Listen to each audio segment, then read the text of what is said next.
بسم اللہ الرحمن الرحیم۔ السلام علیکم ناظرین کرام، دفتر خارجہ نے امریکہ کے اسٹیٹ ڈپارٹمنٹ کی جانب سے پاکستان کو مذہبی آزادی کے حوالے سے واچ لسٹ پر رکھنے کو مسترد کرتے ہوئے اپنے سخت رد عمل میں کہا ہے کہ بھارت میں اقلیتوں کے ساتھ انتہائی ناروا سلوک ہو رہا ہے، لیکن اس کو نظر انداز کر دیا گیا۔ ناظرین کرام، ترجمان دفتر خارجہ عائشہ فاروقی کی جانب سے جاری بیان میں کہا گیا کہ امریکہ کے اسٹیٹ ڈپارٹمنٹ کی جانب سے 20 دسمبر 2019 کو مذہبی آزادی کے حوالے سے جاری رپورٹ کو پاکستان مسترد کرتا ہے۔ اپنے بیان میں انہوں نے کہا کہ یہ اعلان نہ صرف پاکستان کی اصل صورتحال سے ناواقفیت ہے، بلکہ اس پورے عمل کی شفافیت اور اعتبار پر سوالات کھڑے ہو گئے ہیں۔ انہوں نے کہا کہ یہ فہرست مخصوص ممالک کو نشانہ بنانے کی عکاس ہے اور یہ مذہبی آزادی کے مقصد کے خلاف مددگار ہوگی۔ ناظرین کرام، خیال رہے کہ امریکہ نے 20 دسمبر کو جاری اس فہرست میں پاکستان کے علاوہ میانمار، چائنا، اریٹریا، شمالی کوریا، سعودی عرب، تاجکستان اور ترکمانستان کو خصوصی تشویش والے ممالک کی فہرست میں دوبارہ شامل کیا تھا۔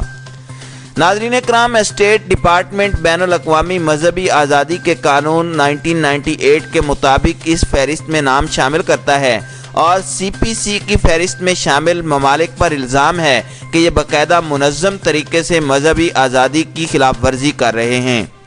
اس فہرست میں شامل ممالک کو امریکہ کی جانب سے معاشی پابندیوں سمیت مزید کارروائیوں کا سامنا کرنا پڑ سکتا ہے۔ ناظرین کرام، ترجمان دفتر خارجہ نے اسٹیٹ ڈپارٹمنٹ کی فہرست کو مسترد کرتے ہوئے کہا کہ پاکستان ایک کثیر المذہبی ملک ہے جہاں پر عقیدے کے لوگوں کو آئین کے تحفظ کے تحت مذہبی آزادی حاصل ہے۔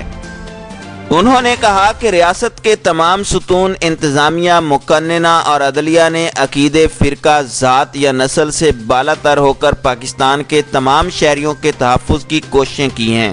تاکہ وہ مکمل آزادی کے ساتھ اپنی عبادت کر سکیں۔ بیان میں کہا گیا کہ ملک کی اعلیٰ عدلیہ نے اقلیتوں کی عبادت گاہوں کی حفاظت اور تقدس کے حوالے سے تاریخی فیصلے سنائے ہیں اور پاکستان مذہبی آزادی کے معاملات کو بہتر طور پر سمجھنے کے لیے اقوام متحدہ سمیت عالمی برادری سے بھی رابطے میں ہے۔ ترجمان دفتر خارجہ کا کہنا تھا کہ رواں برس کے آغاز میں امریکہ کے عالمی مذہبی آزادی کے سفیر سموئل براؤن بیک کو پاکستان میں عالمی سطح پر مذہبی آزادی سے متعلق مذاکرے پر خوش آمدید کہا گیا تھا۔ امریکہ کے حالیہ اعلان پر افسوس کا اظہار کرتے ہوئے انہوں نے کہا کہ یہ افسوس کی بات ہے کہ اس طرح کی تعمیری بات کو نظر انداز کیا گیا۔ ناظرین کرام، ترجمان دفتر خارجہ نے اپنے بیان میں مزید کہا کہ بھارت کا اس فہرست سے اخراج اسٹیٹ ڈپارٹمنٹ کی جانبداری اور فہرست کی معروضیات کو مزید واضح کر رہا ہے، کیونکہ بھارت مذہبی آزادی کا سب سے بڑا خلاف ورزی کرنے والا ملک ہے۔ انہوں نے کہا کہ بھارت کے کشمیریوں کے ساتھ رویے اور مقبوضہ جموں اینڈ کشمیر میں طویل جبر اور ان کے بنیادی انسانی حقوق کی پامالی پر امریکہ کی کانگریس نے 2 سماعتیں کی ہیں اور 70 امریکی قانون سازوں نے کھلے عام گہری تشویش کا اظہار کیا ہے۔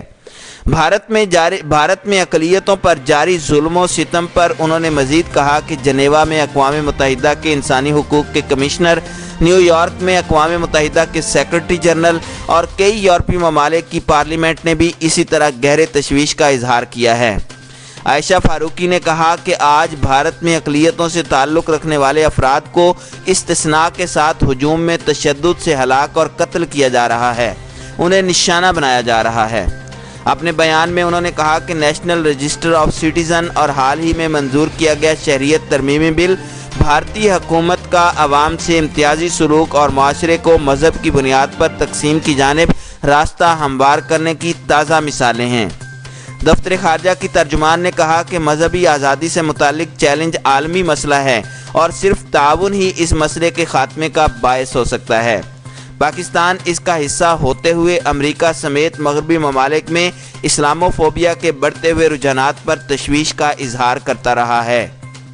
ناظرین کرام، خیال رہے کہ واچ لسٹ میں وہ ممالک شامل ہیں جہاں مذہبی آزادی کی صورتحال سی پی سی کی شرائط کی قانونی سطح پر پوری نہیں اترتی، لیکن حکومتوں کی جانب سے مذہبی آزادی کی خلاف ورزیوں کی حد اور نوعیت کی وجہ سے نزدیک سے نگرانی کی ضرورت بھی ہوتی ہے۔